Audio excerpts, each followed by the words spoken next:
For thousands of years, the serpent has appeared in many forms across hundreds of different myths and legends around the world. It is one of the oldest and most widespread mythological symbols. The double-headed or coiled serpent, the fire-breathing dragon, the ouroboros, the feathered serpent, and hundreds more. The concept of the serpent is rich in symbolism, and still appears in some places in the modern world. In this video, we're going to go deep into the numerous examples of serpent mythology and its hidden symbolic meanings, along with some paradigm-shattering alternative theories on what it could all represent. Make sure you watch right to the end because I found some really rare info that you guys probably haven't heard before. Since time immemorial, the serpent has largely been a symbol of duality, of the nature of good and evil, wisdom and knowledge, creation and destruction, fertility and healing, immortality, transformation, and rebirth. One of the oldest serpent symbols we know of is the ouroboros, which is a depiction of a serpent or dragon eating its own tail. This is most commonly interpreted as a symbol of the all-in-all, the totality of existence, infinity, and the cyclic nature of the cosmos, the continual renewal of life. Possibly one of the most famous examples of the ouroboros is the world serpent or Midgard serpent in Norse mythology. Known as Jormungandr, this unfathomably large sea serpent encircled the earth in the ocean's abyss, biting its own tail. Some cultures see snakes as a symbol of reincarnation because they can appear to be reincarnated in themselves when they shed their skin. Their association with immortality and infinity is due in part to their tendency to coil themselves up into spirals or circles, both of which are infinite. In many myths, the serpent can be found coiled up in a sacred tree. In Genesis, we find the tree of the knowledge of good and evil, situated in the Garden of Eden, where Adam and Eve are tempted by the serpent, later identified as Satan in the Book of Revelation, into eating the fruit from the tree. In the Garden of Hesperides in Greek mythology, there was the serpent-like dragon, Ladon, that twisted itself around the tree, guarding the golden apples. In Norse mythology, Nithogr gnaws at the roots of the world tree, which some believe are trapping the dragon in the underworld. Lying below another sacred tree, the Bodhi tree of enlightenment, the Buddha sat in a state of euphoric meditation. As the storm approached, Mukalinda, the powerful serpent king, emerged from his underground abode and coiled around the Buddha 7 times for 7 days, ensuring he remained undisturbed in his state of bliss. In Greek mythology, the monster serpent Typhon touches the stars with its head. Xianglu is a venomous 9-headed snake monster in Chinese mythology that is said to be the bringer of catastrophic floods and destruction. An ancient Hindu myth depicts the twins Vishnu and Shiva resting on the 1,000-headed serpent named Shesha in an interval between the cycles of creation. The vision serpent was a symbol of rebirth in Mayan mythology, lying at the center of the world in the center axis atop the world tree. Sometimes the tree of life is represented as a staff or vine, such as those used by shamanic healers. It is here that the mythological concept of the axis mundi becomes relevant, sometimes referred to as the cosmic axis or world pillar. It is the intersection which connects the heavens to the earth, where the higher and lower realms converge. Shamans would travel this axis to reach the higher realms to seek and impart wisdom for their healing practices. It is a repeating theme in many myth and folklore traditions, and can manifest also as a vine or beanstalk, a tower or obelisk, a ladder or staircase, and even a rocket or skyscraper could be symbolically interpreted as the axis mundi. The ancient Sumerian deity Ningizida, accompanied by 2 griffins, bears the oldest known image of 2 serpents coiling around an axial rod. The accepted orthodox dating of this image dates back to over 3,000 years ago, although it is very likely that it is far older, as mainstream scholars agree that ancient Sumeria emerged roughly 6,500 years ago. Sometimes depicted as a serpent with a human head, Ningizida became known as the god of fertility, healing, and magic. In one of the oldest stories ever written, the Epic of Gilgamesh, the hero and protagonist Gilgamesh loses the power of immortality, stolen by a snake. After diving into the ocean depths and retrieving the plant of life, a serpent came and ate the plant as he rested. The serpent became immortal, and Gilgamesh was destined to die. While the symbol of the serpent and staff proves to have its origin in the earliest of antiquity, it is in fact still in use today. In Greek mythology, the rod of Asclepius was the rod entwined by a single serpent wielded by the Greek god Asclepius, the deity that presides over healing and medicine. Even after all these thousands of years, possibly dating back to 4500 BC, this is still the predominant symbol for medicine and healthcare. Often confused with the rod of Asclepius, the caduceus of Hermes features two entwined snakes with wings at the top, and is likely just as ancient as the Asclepian rod. Moreover, the caduceus later became known as the staff of Hermes Trismegistus, a legendary figure that is purported to be a syncretic combination of the Greek god Hermes and the Egyptian god Thoth. He was the father of alchemy and the author of the Hermetica, a dense collection of ancient texts that lay the basis for the teachings of Hermeticism. In addition to the rod of Asclepius, the caduceus is likewise still in use today. While the practices of alchemy and astrology have become out of fashion to the rational materialists of the 21st century, now the caduceus finds its place mainly as a symbol of logistics and commerce. The serpent was a figure of paramount importance to almost all of the ancient Mesoamerican cultures as well. Its earliest known appearance can be found on Monument 19 at La Venta, one of the few surviving artifacts of the Olmecs, a civilization now almost completely lost to the fog of time that far preceded the Aztecs and the Mayans. In the myths of the Mayans, Aztecs, and many more, the serpent is almost always shown as a feathered serpent or plumed serpent, adding another aspect to its dual nature, with feathers implying that it can fly as well as slither between the roots of the earth. To the Aztecs, the feathered serpent was Quetzalcoatl. To the Mayans, it was Kukulkan. For the Toltec, it was Mixcoatl, the cloud serpent. And among the Quiche Maya, the plumed serpent was known as Cucumats. Additionally, Tlaloc, the Aztec rain god, wore a mask that was constructed out of two serpents. Many of these cultures also associated the planet Venus with serpents, and designed their sophisticated calendar systems to be centered around the Venus conjunction. Strangely, the astronomers of ancient Sumeria, along with many other indigenous cultures in Africa and South America, also ascribe a serpentine form to the planet Venus. It has been speculated by many that the dragon or feathered serpent might actually represent comets or comet fragments disintegrating in the sky. An incredibly interesting book written by astronomers Victor Clube and Bill Napier in 1982 titled The Cosmic Serpent, A Catastrophist View of Earth History brilliantly puts together this theory.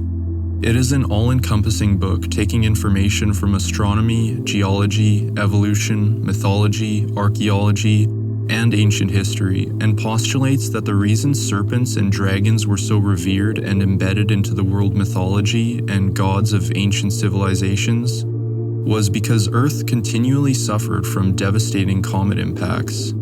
The rebirth and transformation attributes given to the serpent figure would align with how a big enough impact would prove to be cataclysmic, out of which a new world would emerge. In the book, they mention that the earliest recorded myths are those of combat, between a god or hero and a dragon. The dragon was a familiar figure in Greece, Egypt, Mesopotamia, Babylon, India, China, North America, and elsewhere. Usually, he has the form of a winged serpent. He is a gigantic monster. He spouts fire and smoke, bellows and hisses, he throws rocks, and is the creator of terrible destruction, and his home is in the sky. We can see that the feathers of the serpent could be interpreted as the flames from a comet hurtling towards Earth as well. I find the associations with serpent deities governing things like water, agriculture, fertility, and also sometimes being the bringers of floods and catastrophes to be really interesting, as one could view humanity's ability to grow food and enjoy fertile land as being something that is only possible in the absence of comet impacts, making this recurring theme of our ancestors deifying the comet become understandable. It seems like humanity just keeps getting knocked in the head over and over again, and it tells its faint memory of the traumas through myth and prophecy. A species with amnesia couldn't be a more true statement. There's only a handful of pre-astronomical hieroglyphs for the comet, the most common being the soul of the deceased god, the long-haired star, a sword, broom, celestial feather, spiraling rope, and most notably, the Cosmic Serpent or dragon. Here are some illustrations of comets observed in the 16th and 17th centuries, taken from Cometographia by the astronomer Hevelius in 1688.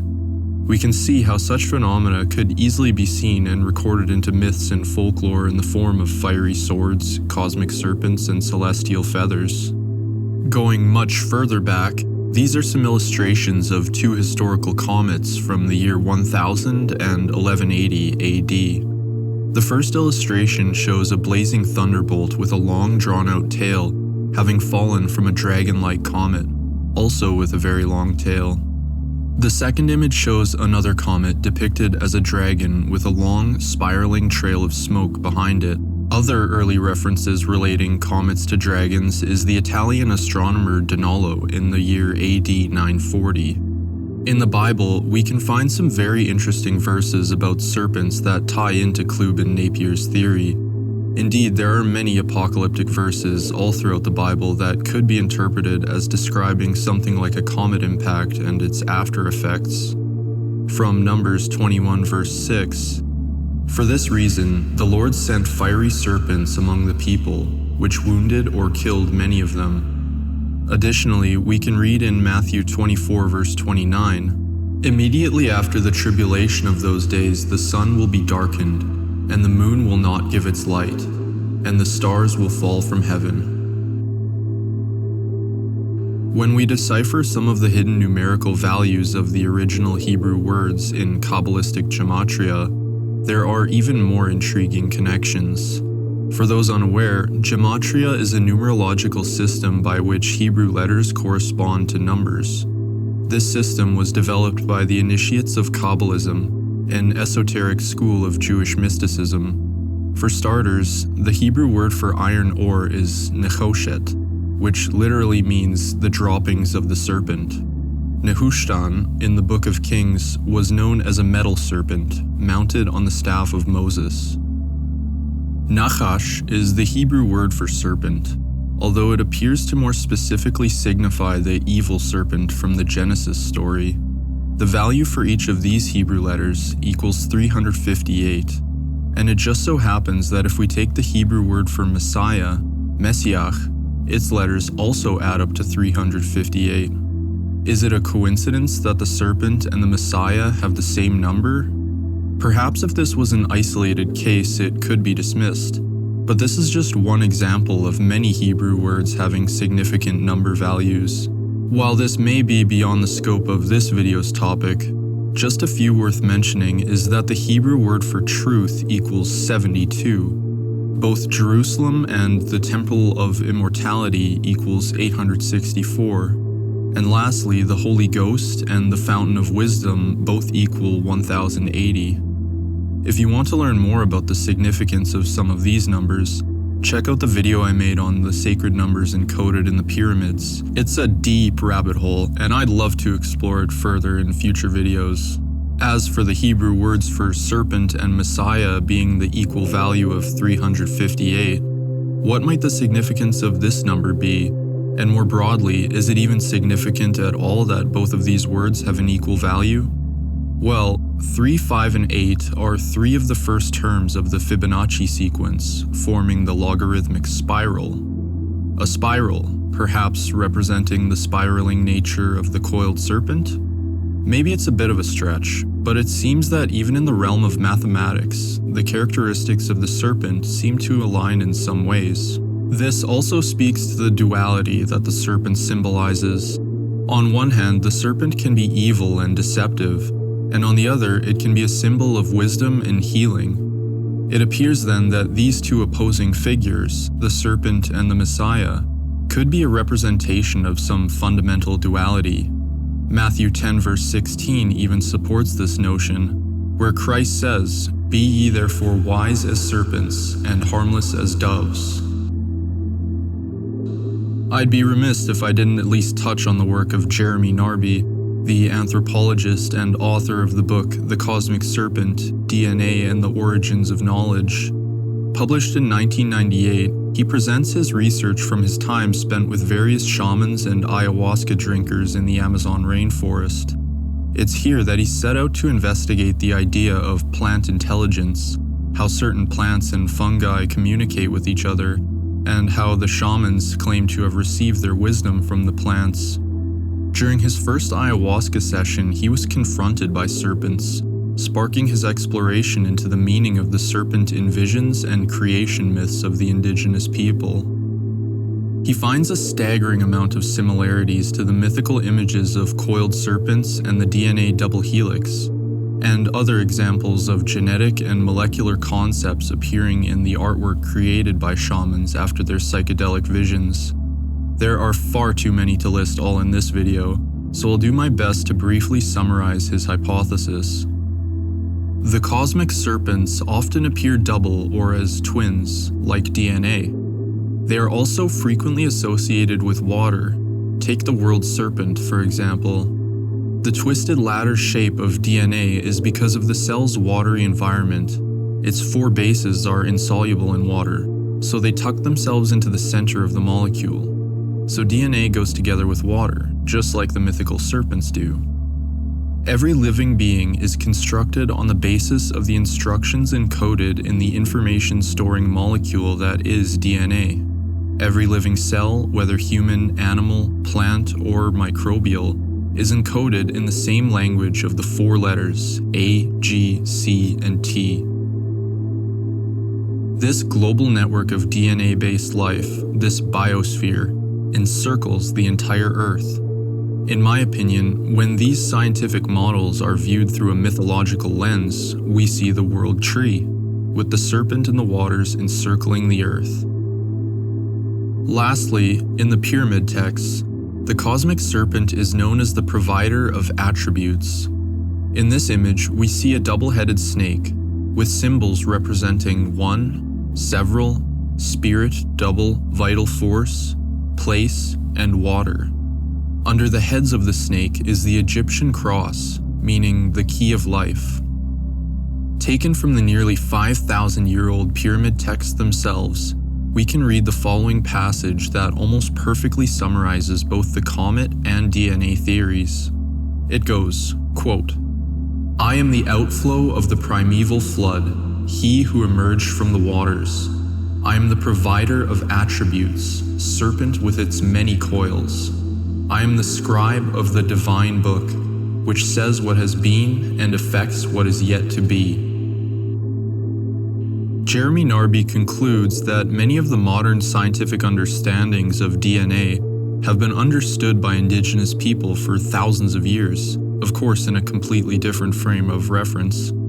At the very least, they knew that the fundamental substrate of all living things was essentially the same thing, emanating from a single source of ineffable complexity. Thanks for watching, and if you stuck around all the way to the end, you should definitely subscribe. Peace.